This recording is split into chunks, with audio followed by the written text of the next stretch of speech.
Before we begin, don't forget to subscribe and let us know in the comments where you're watching from. The studio lights blazed across the sleek set of the late-night show Spotlight, where Bill Maher ruled with unshakable authority. Known for his razor-sharp wit and unapologetically secular progressive views, Bill had carved a niche in late-night television as a fearless voice who roasted politicians, celebrities, and cultural figures alike. His audience adored him for that, tuning in night after night to watch him dismantle his guests with sarcasm and biting humor.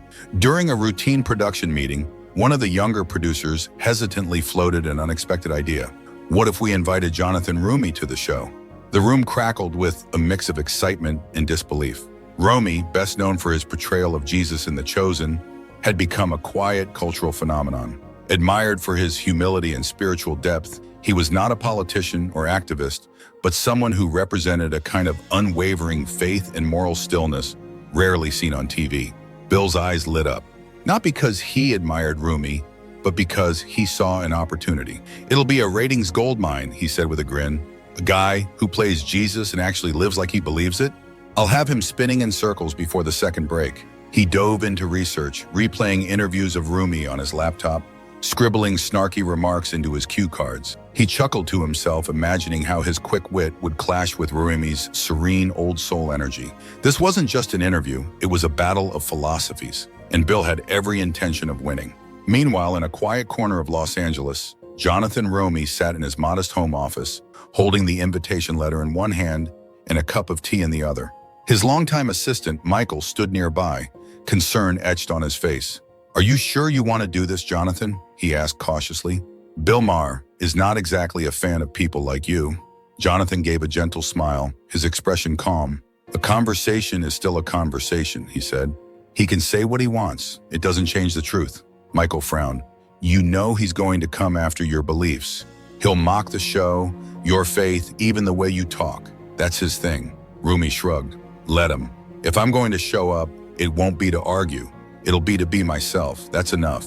The days leading up to the interview were tense, but only for one side. Bill's team crafted every question like a dagger, laced with irony and intellectual jabs, designed to get the crowd laughing at Jonathan's expense. Meanwhile, Roumie continued his usual routine. No rehearsals, no prep sessions, just quiet prayer and peace. He trusted that what needed to be said would come when it mattered. The night of the show, the energy in the studio was electric. The audience, a mix of loyal fans and curious onlookers, filled every seat. Backstage, Bill was grinning as he reviewed his monologue, entirely confident. In his dressing room, Jonathan sat calmly, sipping water and nodding politely to staff as they passed by. To Bill, it was just another night to dominate the stage with humor. To Jonathan, it was a chance to share something that maybe, just maybe, someone in the audience needed to hear. Neither of them could have predicted how deeply the night would shift, not just for them, but for everyone watching. The studio sparkled under the lights. Bill Maher stood at his signature desk, surrounded by applause and laughter.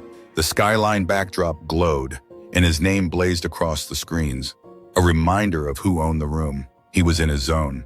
With writers and producers watching from the wings, he took a final glance at his notes and smirked. "This one's going to be legendary," he said to his head writer, Sam.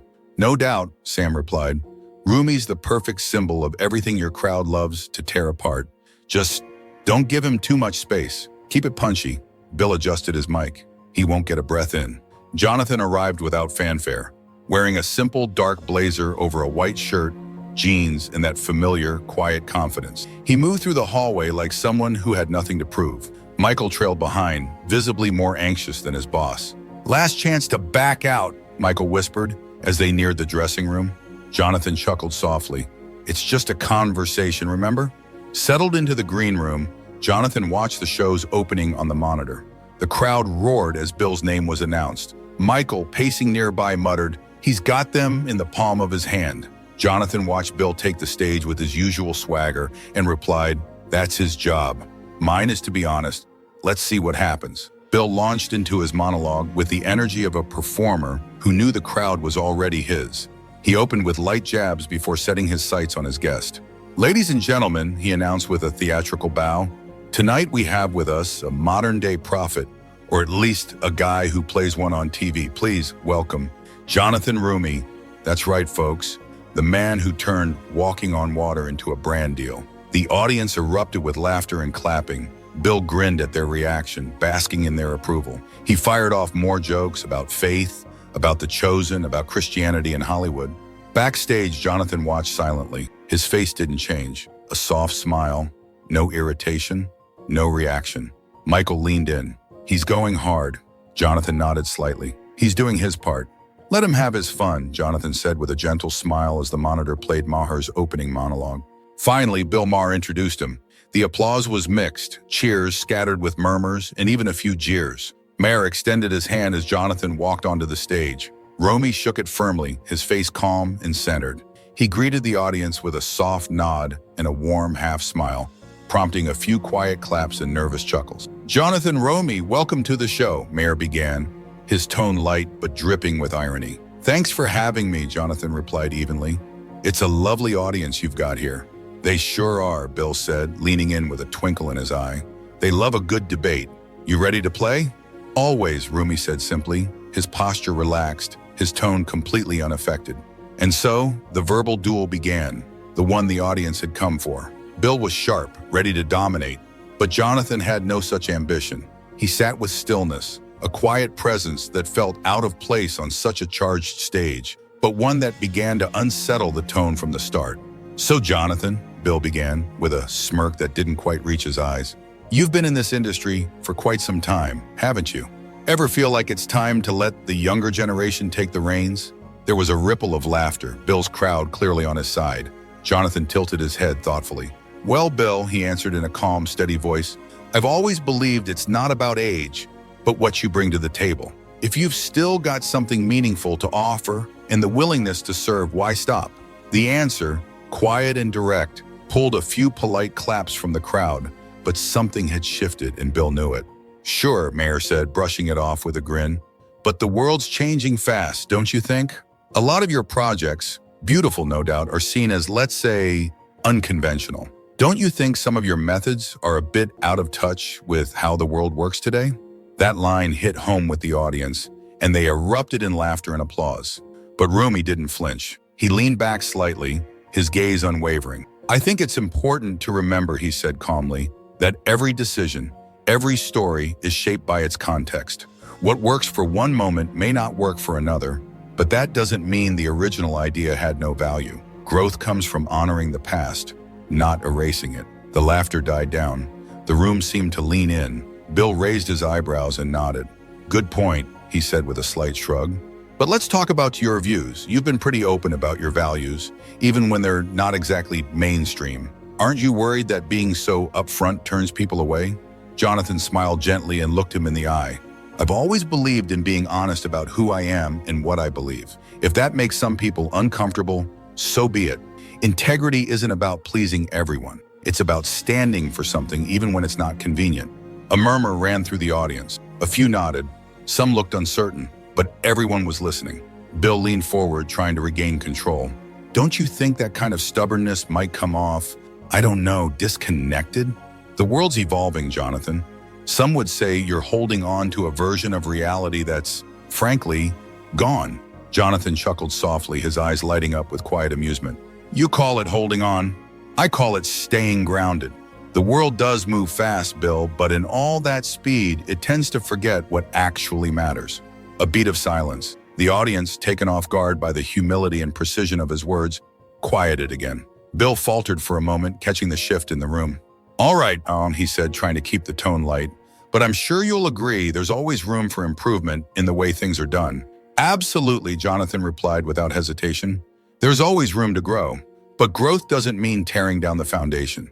You can't write a new chapter if you keep ripping out the old pages." Now the audience was fully engaged, not cheering or jeering, just listening. Even Bill, normally quick with a retort, paused. For the first time in the night, he didn't know quite how to pivot. The exchange continued, Bill launching pointed questions laced with sarcasm, and Jonathan meeting each one with grace, clarity, and a sincerity that was slowly altering the temperature in the room. At first, the crowd was clearly on Bill's side, but little by little something changed. People began to see Roumie not as a character, but as a man, grounded, thoughtful, and completely unshaken. By the end of the segment, Bill's jokes felt slightly forced. and Jonathan's authenticity was ringing louder than any punchline. Trying to reclaim momentum, Bill leaned back and smirked. "Let's talk about some of your more radical decisions," he said, tone playful but cutting. "You've taken some bold stances, some might even say dangerous. Ever think that kind of intensity reinforces problematic ideas about power?"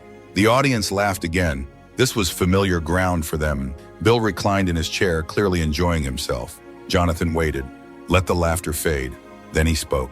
"Well, Bill," he said slowly, "it's easy to criticize a moment when you ignore the struggle behind it. None of the choices I've made were out of impulse. They came from real challenges, spiritual, emotional, human. If that seems extreme to some, maybe we just have different definitions of what courage looks like." The laughter didn't return this time. A hush fell. Bill blinked, thrown, if only for a second.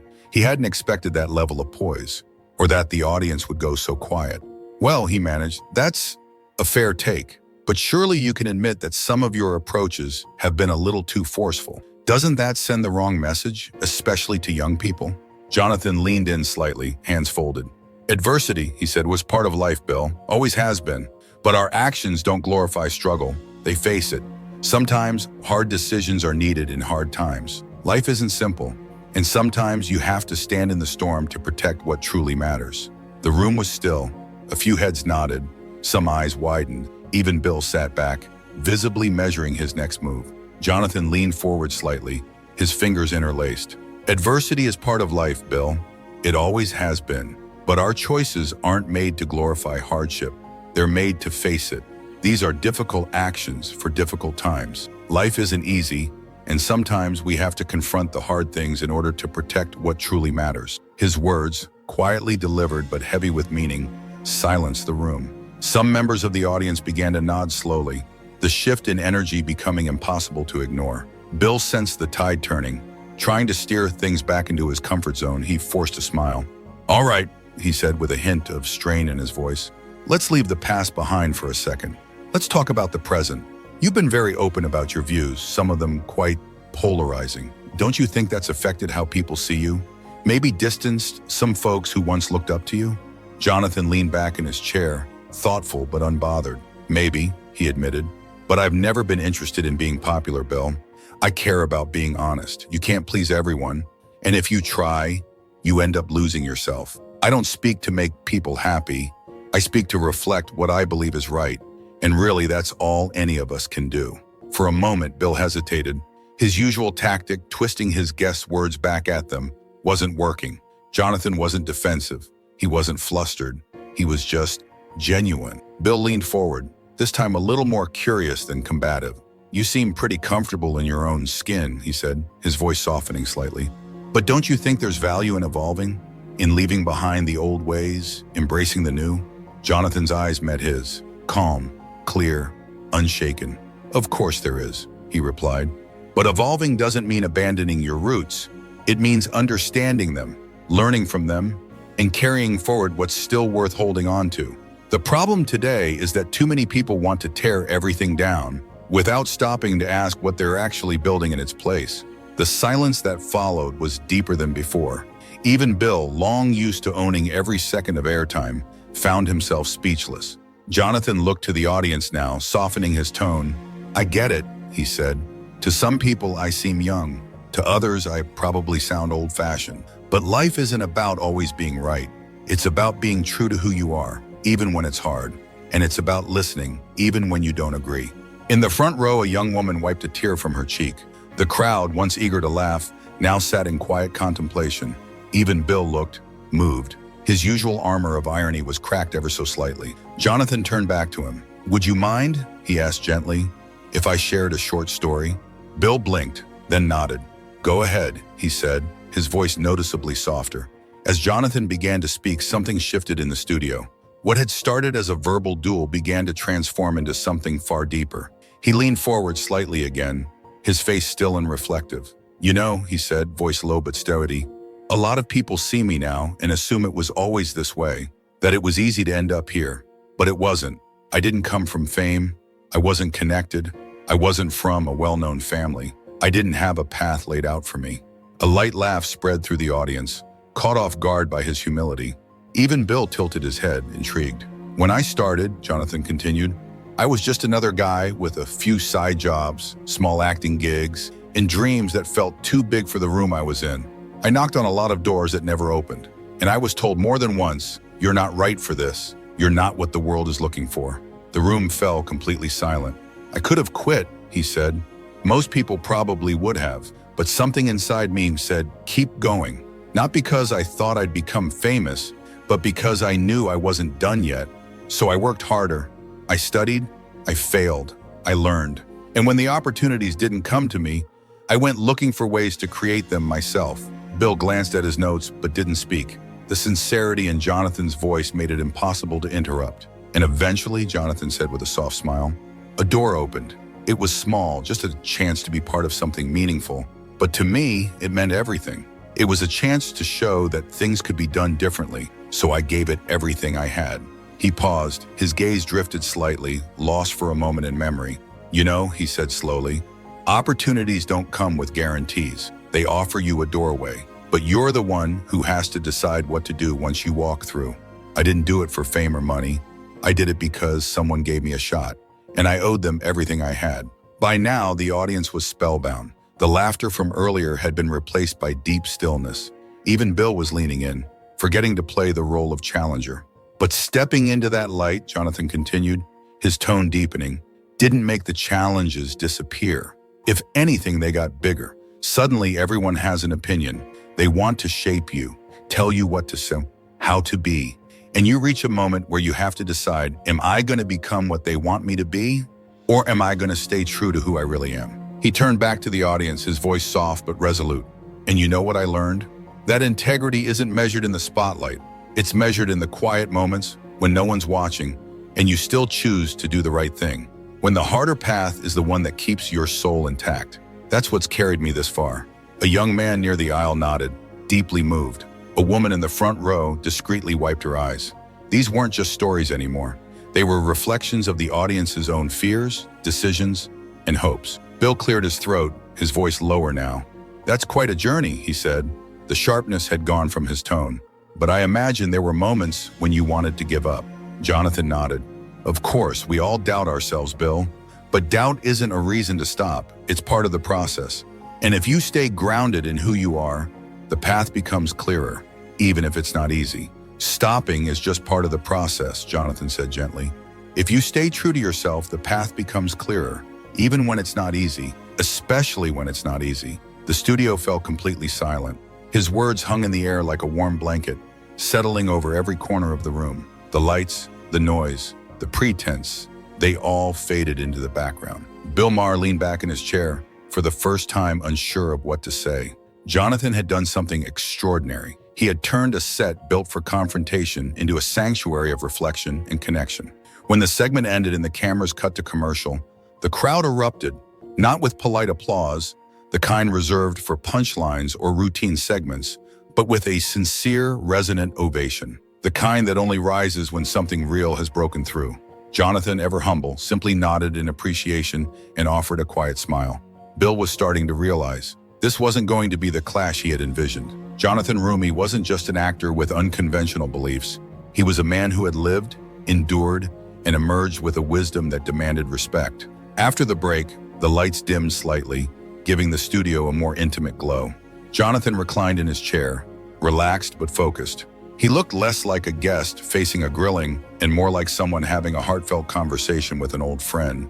Bill, noticeably quieter, hesitated before speaking. Jonathan, he began, his voice softer now. You've spoken a lot about your experiences and about staying true to yourself. But let's be honest, life isn't always that clean.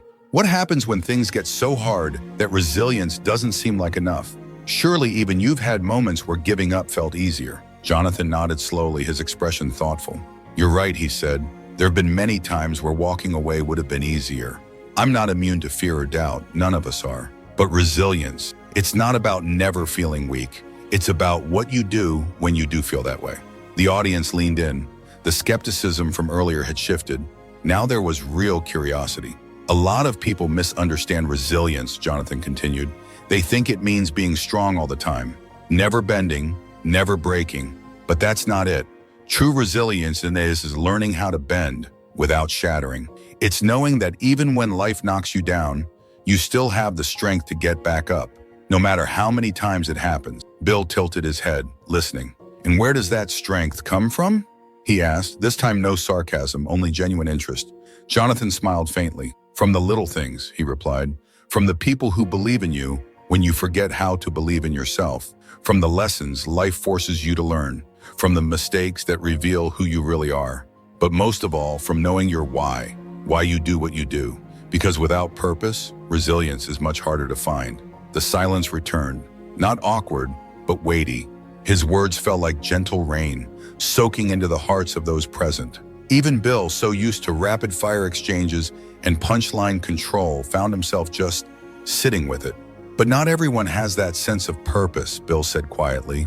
What about the ones who are lost, who don't know what they're supposed to be doing? How do they find their why? Jonathan leaned forward again, his hands clasped. That doesn't happen overnight, he said. Sometimes it takes years, sometimes it changes. But the key is you don't stop. You keep moving. Even if it feels pointless, even if it's hard, you keep showing up. Because sometimes the answers are hiding in the things we overlook, in the people we meet, in the doors we almost didn't open, in the struggles we think we can't survive. Purpose isn't handed to you, it's something you build, piece by piece. A young man in the audience nodded slowly. A woman toward the back discreetly wiped away a tear. Bill glanced out at the crowd and noticed. Jonathan wasn't just speaking to him, he was speaking to everyone. That's a powerful perspective, Bill admitted, his usual posture softened. But let's come back to you. You've faced criticism, obstacles, even failure. How do you keep going when it feels like the world's against you? Jonathan chuckled, a low, warm sound. You keep going, he said, because there's no other choice, because giving up isn't in your nature. Look, Bill, the world isn't always fair. It's not always kind. But that doesn't mean you stop fighting for what matters. He looked around the room. You don't have to win every battle. Sometimes, just showing up is enough. The simplicity of his words cut deeper than any intellectual retort. Bill, who had once viewed Jonathan as a charming but outdated figure, now saw something else. A man who had lived through storms and chosen to grow instead of break. As Jonathan spoke, the entire atmosphere of the room shifted. The laughter and applause that once followed Bill's every line had quieted into something else. Reflection, stillness, almost reverence. And let me tell you something else, Jonathan added, his tone firm but tender. Resilience doesn't just show up in the big moments. It shows up in the small ones too. When you choose to stay quiet instead of shout. When you choose to listen instead of argue. When you choose to do the right thing, even when no one is watching. That landed like a stone in still water. The audience burst into applause, not loud and performative, but slow, deep, and honest. Jonathan nodded slightly in gratitude. Bill looked down at his notes. They suddenly seemed pointless. He closed the folder and then looked up. I have to admit, he said, his voice tinged with genuine admiration. I didn't expect this conversation to go where it did, but I'm glad it did. Jonathan smiled gently. Life is full of surprises, Bill, he said. Sometimes you just have to let them happen. The cameras cut to the audience, pensive, tearful, inspired. In that moment, it was clear. Jonathan Roumie's message hadn't just reached Bill. It had reached everyone in the room. Resilience, as he had so eloquently shown, wasn't about being unbreakable. It was about knowing how to bend and still stand tall. It's about learning how to bend without breaking, Jonathan continued. It's about standing up again and again, no matter how many times life knocks you down. As the conversation progressed, Bill Maher sank back into his chair, the confrontational edge he'd begun with completely gone. Jonathan, calm, grounded, and unwavering, had taken control of the entire room using nothing but his words. The audience hung on every sentence, no longer laughing or jeering. Instead, they were listening, really listening. Jonathan, Bill said now, his voice gentler, we've talked about resilience and purpose, but I want to go a little deeper. Throughout your career, you've made some tough calls. You've turned down opportunities, faced criticism for your values, and taken a path most would call unconventional. What motivated that? Was it stubbornness or something else? Jonathan gave a slight smile and shook his head. Some people like to call it stubbornness, he said, a soft sparkle in his eye. But I call it integrity. It's knowing who you are, what you stand for, and refusing to compromise that, no matter how tempting it might be. The word integrity hung in the air like a held breath. Bill tilted his head, intrigued. But that has a cost, doesn't it? He asked. Staying true to yourself, sure, that's admirable, but what about the opportunities you've missed? The people who've walked away? Don't you ever feel alone? Jonathan paused before responding. There's always a cost, he admitted, but losing yourself costs far more. I've seen too many people in this industry, in life, hand over pieces of themselves just to fit in, to be liked, to succeed. And maybe they got what they wanted at first. But over time, something hollow creeps in, because when you lose your integrity, you lose the part of you that truly matters. The studio was silent again. Not a tense silence, but a stillness born of truth. Bill slowly nodded, his skepticism giving way to reflection. Can you give us an example, calm? He asked, his voice softer now. Jonathan folded his hands, leaning in just slightly.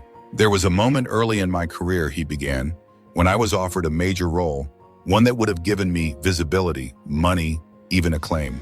But the project itself went against everything I believed in. I needed the money, I wanted the exposure, but something inside me whispered, this isn't right. So I turned it down. Bill raised an eyebrow. And how did that go for you? Jonathan let out a quiet laugh. Not well at first, he confessed. I went through some tough seasons after that, but eventually another opportunity came along, one that did align with my values. And because I'd stayed true to myself, I was ready for it. If I had taken that first role, maybe I would have moved up faster, but I wouldn't have been proud of what I was putting into the world. And that matters to me. The same crowd that had cheered Bill's sarcasm now listened with deep respect. These weren't just stories, they were lessons about standing firm when it's hardest. After a pause, Bill said, almost to himself, but the entertainment world doesn't exactly reward integrity. Don't you think that kind of idealism is outdated? Jonathan leaned back, calm and sure. Maybe it is, he said, but that doesn't make it less important. Integrity isn't about being rewarded. It's about being able to look in the mirror and say, I did what was right, and that will never go out of style. That's eternal. A young woman near the front wiped a tear from her cheek. A man in the back crossed his arms and nodded slowly. Something had shifted, something real. Bill adjusted himself in his chair. You speak with such certainty, he said. But surely you've questioned yourself. Surely there were moments you wondered if it was all worth it. Of course, Jonathan answered without hesitation. I'm human, Bill. I've doubted myself. I've had nights where I wondered if I was being too idealistic. But every time I hit that wall, I reminded myself why I started. Because success without integrity isn't really success. It's just illusion. And that reminder, it always brought me back to my path. The crowd broke into applause, not the rowdy kind from earlier in the show, but deeper, more sincere.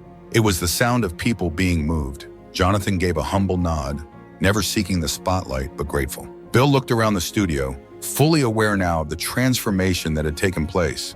What had started as a lighthearted, almost mocking interview had evolved into something far more powerful, something personal, even sacred.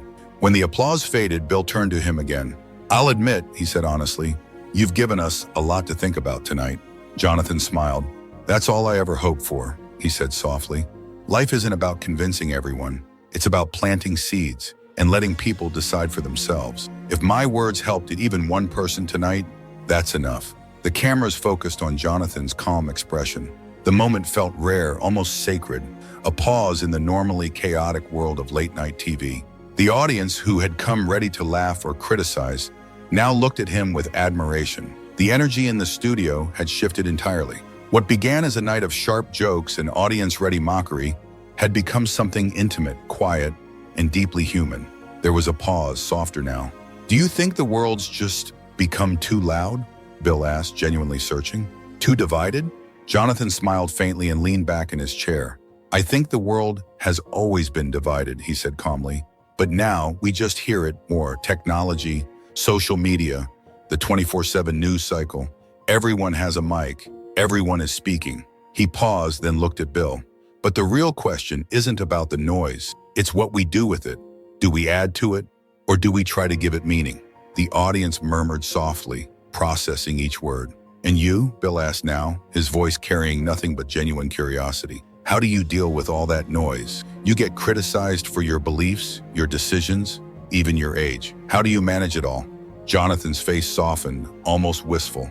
It's simple, he said quietly. I don't let it in. He looked straight ahead, not at Bill, but somewhere deeper. The world can say whatever it wants about you, but at the end of the day, the only voice that truly matters is your own. And if you let other people's opinions shape who you are, you start to lose yourself. And once you lose yourself, it's hard to find your way back. A young woman in the front row discreetly wiped away a tear. A middle-aged man at the back sat with arms crossed, nodding slowly, contemplative. The audience, once buzzing with jokes and expectations, now sat in silent respect. Bill glanced at his notes, but they suddenly felt meaningless. He closed the folder without a word and leaned forward, meeting Jonathan's gaze. "You've lived through different eras," he said. "The world's changed. Your industry's changed. Do you think we're heading in the right direction?" Jonathan took a moment, eyes steady. "I believe in progress," he said slowly.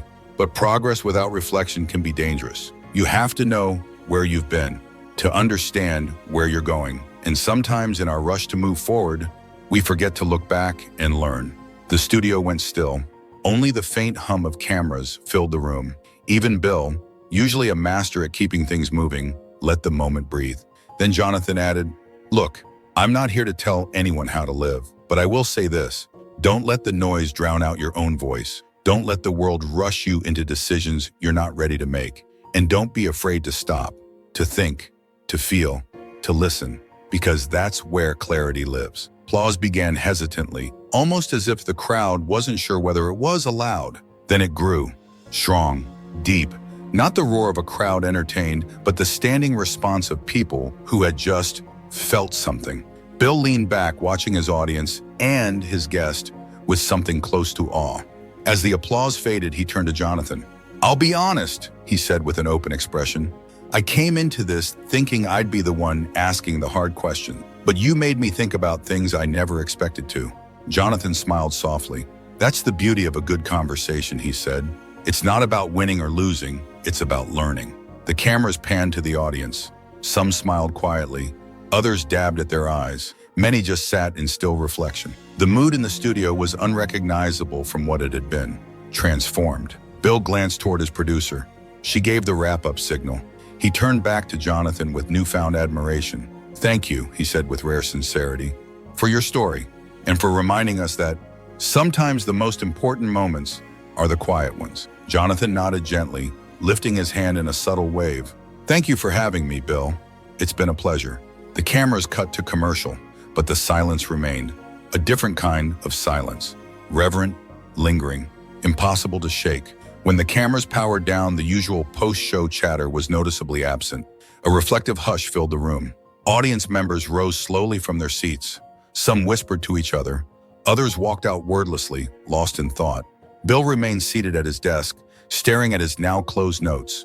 The biting questions he'd prepared so carefully seemed hollow now. He looked up, watching Jonathan rise calmly from his chair. He turned to the audience one last time, raised a hand in silent thanks, and received a final round of applause, this time filled with quiet respect. As Jonathan exited the stage, crew members and producers, some of whom had rolled their eyes earlier, now approached him with admiration. A young cameraman, just out of college, nervously extended a hand. "Mr. Roumie," he said, voice trembling slightly, "I just wanted to say, what you said tonight really hit me. It mattered." Jonathan gave him a kind smile and shook his hand firmly but warmly. "I'm glad to hear that, son. Life's about finding what truly matters and holding on to it. Don't let the world tell you otherwise." Meanwhile, Bill returned to his dressing room, his mind racing. The show hadn't gone as planned. It had become something he hadn't anticipated. For years, he'd prided himself on dominating every interview, dismantling even the most prepared guests. But tonight he had been dismantled. He closed the door behind him, slumped into the chair before his mirror, and stared at his reflection. His suit was immaculate, the makeup flawless, but his eyes told another story. He looked exposed, like Jonathan's words had peeled back layers he didn't know he had. "Was I listening?" he whispered to himself. The question lingered, simple, honest, and unsettling. Backstage, Jonathan gathered his things. As he reached for his jacket, Fiona's producer, Veronica, approached. Her usual sharp composure had softened. "Mr. Roumie," she said quietly, "I just wanted to thank you. I don't think we've ever had a guest hold the room the way you did." Jonathan let out a humble laugh. "I wasn't trying to hold anything," he said. "I just spoke the truth. People listen when they're ready." Veronica nodded slowly. "You gave us all something to think about." Outside, as Jonathan stepped into the cool night air, his assistant waited by the car. "That was incredible," he said. "You know that, right?" Jonathan smiled, thoughtful but at peace. "It's not about being incredible," he said. "It's about being yourself. The rest takes care of itself." As they drove away, the city lights blurred in the windows. The night was calm, and yet, for everyone in that studio, something had shifted. What began as just another interview had become a quiet revolution. A reminder that in a world of noise and spectacle, truth spoken gently can still change the room. Javier stood waiting by the car. His face was a mix of relief and admiration. "I have to say it, Mr. Roumie," he said as he opened the door. "I wasn't sure how this would go, but you handled it like a master." Jonathan settled into the seat, glancing one last time at the studio. "It's not about handling it, Javier," he replied. "It's about being yourself. The rest follows." The ride back was quiet. City lights painted long shadows across the streets. Jonathan stared out the window, serene yet reflective. He wasn't one to dwell on moments already lived, but even he knew this night had been different. By the next morning, clips from the interview that had flooded social media. People from every walk of life were weighing in. Some praised Jonathan's quiet wisdom. Others criticized Bill Maher's initial tone, but the general sentiment was clear. Respect. Respect for Jonathan Roumie's authenticity. Respect for the unexpected depth of that conversation. His words had resonated deeply, not with slogans or theatrics, but with truth. The show, known for its biting humor and sharp interviews, was now trending for something else entirely. Back in his apartment, Bill scrolled through the reaction. Some praised Roumie, some criticized the show's tone. He leaned back in his chair, replaying the moments in his mind. For the first time in his career, he wasn't doubting his talent or his intellect. He was doubting his approach. Roumie's words had forced him to confront a question he'd been avoiding for years. Was he using his platform to truly connect, or just to control the conversation? The idea lingered as he opened his laptop. He began typing, something he rarely did after a show. "Last night's conversation with Jonathan Roumie reminded me of the power of listening. Thank you, Mr. Roumie, for sharing your wisdom and your truth. You gave us a lot to think about." He hit publish and exhaled. For Jonathan, the day moved on like any other, back to his routine, unbothered by the digital noise. He had said what he needed to say, and that was enough. But for Bill, that conversation had marked a turning point, not just in his career, but in how he viewed the world. And for the audience, that night became more than just television. It became a reminder.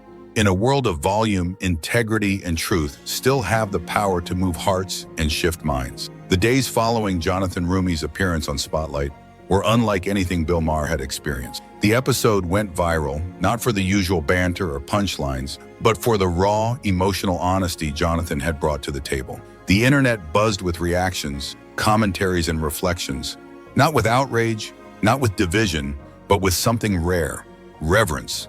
People from different ages, ideologies, and countries found common ground in Roumie's calm presence and moral clarity. A short clip: "Integrity isn't about being popular, it's about being able to live with yourself," garnered millions of views. It became a kind of modern proverb for those craving sincerity in a world obsessed with appearances. Bill, meanwhile, found himself in unfamiliar territory: introspection. From his office, he scanned hundreds of comments. Some mocked his attitude. Others celebrated the way Roumie had shifted the tone. The criticism stung, but even more powerful was the shift he saw reflected not just in the audience, but in himself. For years, he prided himself on cutting wit and brutal questions, but now he wondered, had he been too focused on winning and forgotten how to actually listen? His producer, Veronica, knocked gently on the door. "You seen the numbers?" she asked, holding up a tablet. Bill nodded absently. "Yeah, I've seen them." "This is huge, Bill. People are talking about the show like never before." He looked up, thoughtful. "It was more than different," he said softly. "It was real, and it wasn't because of me. It was because of him." He leaned back in his chair. He didn't fight with sarcasm. He didn't dodge or deflect. He made me think. He made all of us think, and I wasn't ready for that. Veronica smiled faintly. "Maybe we need more guests like that, people who challenge us." Bill nodded slowly. He'd spent so long perfecting the art of breaking defenses, he'd forgotten what it meant to simply listen. Jonathan hadn't come with clever comebacks or a need to win. He had come with honesty, and that changed everything. For Jonathan, the aftermath was quiet, but no less meaningful. Back on his small ranch, he returned to working with his hands, enjoying the silence and reflecting on the simple things that matter most. One afternoon, Javier showed him a collection of headlines and articles praising the interview. "Looks like you broke the internet, sir," Javier said, scrolling. "They're calling it one of the most powerful interviews of the year." Jonathan chuckled lightly. "It's funny how the simplest thing make the most noise," he replied. "I wasn't trying to break anything, Javier. I just said what I felt needed to be said." Javier laughed. "Well, it worked. People are calling it a masterclass in authenticity." "Authenticity?" Jonathan repeated, smiling gently. "Strange how rare that seems these days." But the impact didn't stay online. The interview sparked real conversations. In homes, offices, classrooms, people were talking about resilience, about integrity, about the value of truly listening. A teacher in a small town played a clip for his students, sparking a discussion on values and perseverance. A young entrepreneur in Los Angeles turned down $1 million contract because Jonathan's words reminded him of who he really was. And Bill? He wasn't immune either. Weeks later, he opened one of his shows with a rare confession. "Before we meet our next guest," he said, his voice steadier, more grounded, "I just want to say that night with Jonathan Roumie, it reminded me of something I'd forgotten. That sometimes the most powerful thing you can do in a conversation is stop talking." Unusually serious, Bill Maher addressed his audience. "I want to talk about something I haven't been able to shake since our last interview with Jonathan Roumie. That conversation wasn't just another segment. It was a wake-up call. It reminded me, and all of us, of the importance of listening, of being present, and of staying true to who we are. And I want to thank him for that." The audience, surprised yet deeply moved, responded with warm applause. It wasn't the kind of flashy, confrontational moment Bill was known for, but it was real. And that was enough. Jonathan Roumie's appearance on Spotlight etched itself into television history, not as a viral clash, but as a rare and profound moment of connection. A reminder that even in a world saturated with noise and division, there is still space for the quiet strength of integrity and the transformative power of listening. For Bill, it was a turning point, one that made him reevaluate his role and give deeper purpose to his platform. For Jonathan, it was just another day of staying true to his principles. And for the audience, it was an unforgettable lesson. Sometimes the quietest voices speak the most powerful truths.